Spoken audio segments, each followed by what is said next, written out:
Olá pessoal, estou aqui com vocês para mais uma aula da nossa física. O nosso assunto hoje é leis de Newton. Vamos começar então com aquela pergunta para que você possa refletir até o final da aula. Seria possível um corpo se deslocar livre da ação de forças? Bom, vamos saber então o que é força. Força é um agente físico capaz de alterar a velocidade vetorial de um corpo e esse conceito então vai ser utilizado nas leis de Newton. Nós vamos começar então as leis de Newton. Primeira lei diz respeito à inércia. Vamos ao enunciado dessa primeira lei. Olha lá, princípio da inércia. Primeiro enunciado então que eu trouxe para vocês, todo corpo em equilíbrio tende a manter sua velocidade vetorial constante. E um segundo enunciado aí diz que um corpo por si só é incapaz de alterar seu estado de equilíbrio. Pelo que você pôde ver, o que quer dizer esse primeiro enunciado?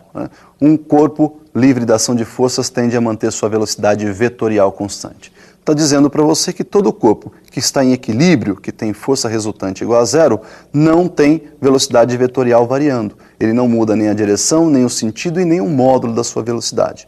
O segundo enunciado propõe o seguinte: você sozinho não consegue alterar a sua velocidade vetorial. Ou seja, se você quiser andar, você precisa interagir com algum outro corpo, no caso o chão.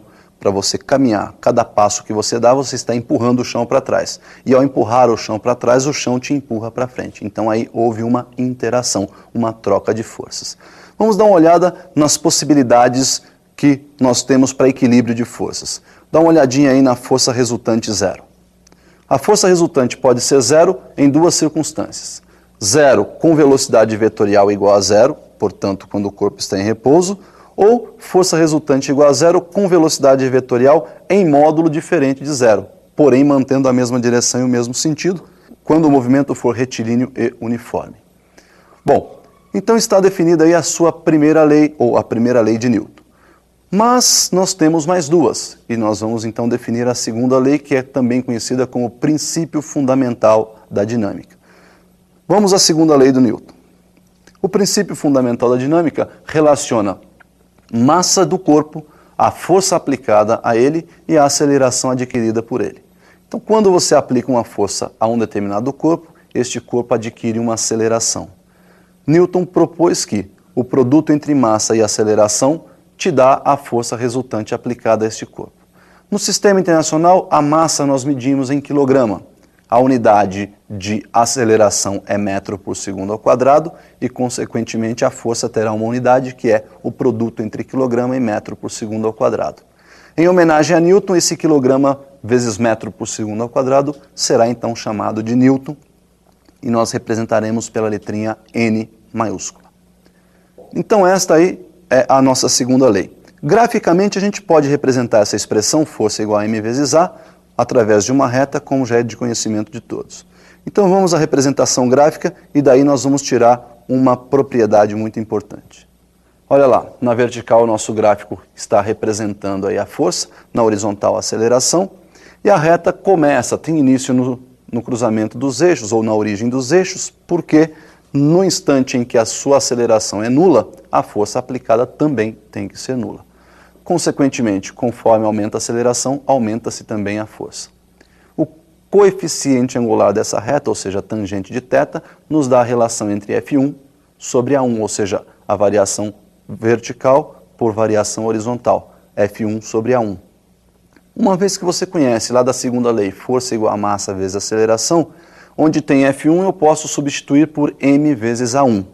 Daí então nós temos m vezes A1 dividido por A1, onde nós podemos simplificar esse A1 e concluirmos que a tangente é numericamente igual à massa do corpo. Muito bem, então essa propriedade nós não podemos esquecer. Uma outra aplicação importante dessa segunda lei é com relação ao peso do corpo. Vamos observar a queda de um corpo. Um corpo abandonado de uma certa altura deve então sofrer aí um movimento de queda e esta queda então se dá ao efeito da força gravitacional, que nesse caso nós vamos chamar aí de força peso. Percebam que o peso então é a força que puxa esse corpo para baixo, consequentemente ele adquire uma aceleração que é a aceleração da gravidade e obviamente o produto da massa pela aceleração da gravidade nos dá a força com que a Terra atrai esse corpo, que nós denominamos força-peso. Uma unidade que também usamos aí é o quilograma-força. O quilograma-força é o peso de um corpo de massa 1 kg em uma região onde a gravidade é 9,8 metros por segundo ao quadrado. Então nós temos que 1 kg força é o produto de 1 kg de massa por 9,8 metros por segundo ao quadrado de aceleração, o que resulta em 1 kg força equivalente a 9,8 newton. Bom, então está definido o peso. Não confundir peso com massa. Peso é uma força. Peso é o produto da massa por uma aceleração, no caso, a aceleração da gravidade. Tudo bem? Nós vamos continuar, então, com a exposição da terceira lei. O que seria essa terceira lei de Newton? Princípio da ação e reação. Na interação entre dois corpos, as forças que são trocadas entre eles formam um par de forças ação e reação. Então, nesse caso, aí nós temos dois ímãs que, quando aproximados com polarizações opostas, eles se atraem. Essas forças que são trocadas entre esses corpos na atração formam, por exemplo, um par ação e reação. Um outro exemplo muito importante e muito simples é quando você tem um corpo apoiado sobre uma mesa. Vamos analisar esse exemplo. Olha aí, uma caixa sobre uma mesa. Perceba que sobre essa caixa estão atuando duas forças. A força que puxa a caixa para baixo, força-peso, e aquela força que não deixa a caixa descer, que é aplicada pela mesa sobre o corpo, chamada força normal. Separando os corpos, olha lá, força normal e força-peso, ao contrário do que se pensa, não formam par ação e reação. Por quê? Força normal aplicada pela mesa sobre o corpo. Então, a reação dessa força normal aplicada no corpo está sobre a mesa. A mesa empurra o corpo para cima, o corpo empurra a mesa para baixo. E a reação da força-peso que está aplicada a esse corpo seria uma força que o corpo exerce sobre a Terra, puxando a Terra para cima. Então, veja que força normal e peso não formam um par de forças ação e reação, porque estão aplicadas em um único corpo. Ação e reação são forças de mesma intensidade, mesma direção, sentidos opostos e que estão aplicadas em corpos diferentes. Bom, essa é a terceira lei de Newton, então nós concluímos aí as três leis. Mas algumas aplicações são muito importantes. Por exemplo, como calcular a força ou a aceleração de corpos que se encontram em movimento. Um exemplo muito importante é o exemplo dos elevadores. Olha lá. Se você tivesse um elevador e colocasse lá no seu piso uma balança calibrada em newtons, ou seja, uma balança utilizada para medir força, ao subir sobre essa balança com o elevador em repouso, nós poderíamos observar que o peso medido pela balança é o peso real dessa pessoa. Porém, quando esse corpo está em movimento, para quem já teve a oportunidade de andar num elevador, sabe-se que na subida ou na descida você tem sensações diversas. Ora você se sente mais pesado, ora você se sente mais leve. É o que nós chamamos de peso aparente. Então, uma regra bem simples para a gente não mais errar exercícios desse tipo. Se o elevador estiver subindo com movimento acelerado ou descendo com movimento retardado, a gravidade aparente dentro do elevador é a soma entre a aceleração da gravidade e a aceleração provocada pelo elevador nesse movimento.